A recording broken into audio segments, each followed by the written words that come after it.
તો નમસ્કાર મિત્રો, શું સંદીપ પટેલે આ વખતે આપણને શોક અને સરપ્રાઈઝ કર્યા છે? તો જાણીશું આ વિડીયોની અંત સુધી જરૂર જોજો. વિડીયો પસંદ આવે તો લાઈક અને ચેનલને સબસ્ક્રાઇબ કરવાનું ભૂલતા નહીં. ખાસ આજે બે ત્રણ ટોપિક ઉપર વાત કરવાની છે, જેની અંદર ટોપિક તો એક જ ફિલ્મનો છે, મતલબ કે લગન લાગી રેનું ટ્રેલર રિલીઝ થઈ ગયું છે. એના ટ્રેલર વિશે ચર્ચા કરવાની છે. સાથે સાથે કેમિયો છે કે ખાલી અવાજ છે એના વિશે ચર્ચા કરવાના છે, પ્રતિક ગાંધીનું.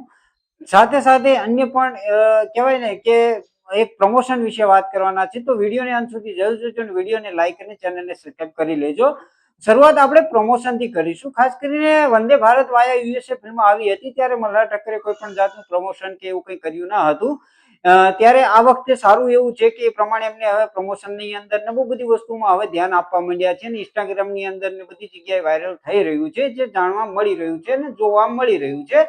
એની પછી જે ટ્રેલરની વાત કરીએ તો ટ્રેલરનો સવારે જ આપણે રિવ્યુ કર્યો હતો, મતલબ રિએક્શન આપ્યું હતું, જેની અંદર બહુ બધી વસ્તુઓ મિસ કરી છે ને બહુ બધાએ મિસ કરી છે. તો એના વિશે પણ ચર્ચા કરીએ ને તો એની અંદર એવું છે કે ટ્રેલર રિલીઝ કર્યું ને ત્યારે આપણે કહેવાય કાલે સાંજે ટ્રેલર રિલીઝ કર્યું છે, પણ મેં છે ને સવારમાં જોયું એને. ખાસ કરીને હું પણ અન્ય ફિલ્મની અંદર વેઇટ કરી રહ્યો હતો. જે ફિલ્મ આવી છે ચી કાતિલો, એ ફિલ્મને હું જોઈ રહ્યો હતો, તે મને ખાસ ધ્યાન ના ગયું. તેનો રિવ્યુ પણ આપણે ચેનલની અંદર મૂકી દીધો છે, જે જઈને ચેકઆઉટ કરી શકો છો. તો ટ્રેલર રિલીઝ કર્યું છે, ટ્રેલર ઉપરથી એવું લાગી રહ્યું છે કે ફિલ્મની અંદર બહુ બધું વસ્તુ રોમાંસ, કોમેડી અને ડ્રામા જોવા મળશે અને ઇમોશનલ સીન પણ જોવા મળશે એવું અત્યારથી જ લાગી રહ્યું છે. એની પાછળનું રીઝન કહું તો ટ્રેલરની અંદર આપણને જાણવા મળે છે કે તચ્છદ મુનશીનું જે પાત્ર છે એને છે ને આરોહી પ્રેમ કરે છે, મતલબ આરોહી છે તચ્છદ મુનશીને પ્રેમ કરે છે. અને જે આરોહી અને મલ્હાર છે બંનેની ફ્રેન્ડશિપ હોય છે. અને એની અંદર એવું જાણવા મળે છે કે મલ્હાર છે ને તો જે આરોહીને મદદ કરે છે સેટિંગ કરવામાં એની સાથે. હવે એ પ્રેમ માટે કરે છે, શાના માટે કરે છે, એ હવે ફિલ્મની અંદર જોવાનું બાકી છે.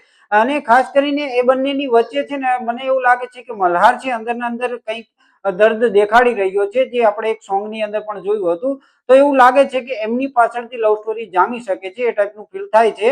મતલબ મલ્હાર છે એ આરોહી અને તચ્છદ મુનશીને મળવા માટેની કોશિશ કરે છે ને એની જે આખી સ્ટ્રેટેજી છે એ આખી આની અંદર દર્શાવવામાં આવશે. ત્યારે આપણે મનમાં એક એવો વિચાર આવે છે કે આવું એક બોલિવૂડની ફિલ્મની અંદર જોયું હતું, તો એમાં પણ આ ટાઈપનું હોય છે. તો મને એવું લાગી રહ્યું છે કે આ કદાચ એ ઇન્સ્પાયર બાય હોઈ શકે એ ફિલ્મથી. તો એ ટાઈપનું આની અંદર જોવા મળી રહ્યું છે. પણ સંદીપ પટેલ મોટું નામ છે એટલે એમનો કોઈ ભરોસો નહીં કે સ્ટોરી કંઈક અલગ હોય ને આપણને અલગ જ પ્રેઝન્ટ કરે, એ ટાઈપનું એમનું દિમાગ છે, જે આપણે અન્ય ઘણી બધી ફિલ્મોની અંદર જોવા મળ્યું છે, જેમ કે ઓમ મંગલમ સિંગલમ અને જે લવની ભવાઈ હતી અને ખાસ કરીને એ બધી ફિલ્મો એમને કરી છે, જે આપણે જોઈને જાણીએ તો આપણને એવું લાગે કે શોક સરપ્રાઈઝ તો કરે છે.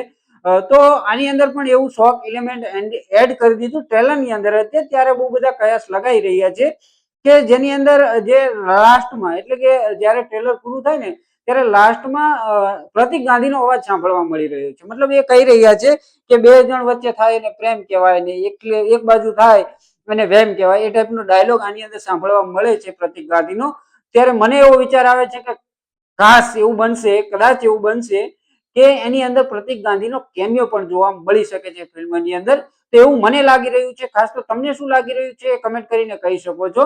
તો એ ટાઈપનું મને ફીલ થઈ રહ્યું છે કે એની અંદર પ્રતિક ગાંધીનો કેમિયો જોવા મળશે. ખાસ કરીને સંદીપ પટેલ છે એ શોક કરવા માટે કહેવાય ને કે એલિમેન્ટ નાખતા હોય છે. તો બહુ બધી ફિલ્મો એમની એવી છે કે જે શોક અને સરપ્રાઈઝ કરે છે. તો આની અંદર પણ એવું સરપ્રાઈઝ મુવમેન્ટ આવશે કે જેની અંદર પ્રતિક ગાંધીનો કેમિયો જોવા મળશે. ખાસ તો તમને શું લાગે છે આના વિશે એ કમેન્ટ કરીને કહી શકો છો. વિડીયો પસંદ આવ્યો હોય તો લાઈક અને ચેનલને સબસ્ક્રાઇબ કરવાનું ભૂલતા નહીં. તો મળીએ છીએ આવતા વિડીયોની અંદર. ત્યાં સુધી બધાને જય શ્રી કૃષ્ણ અને જય માતાજી.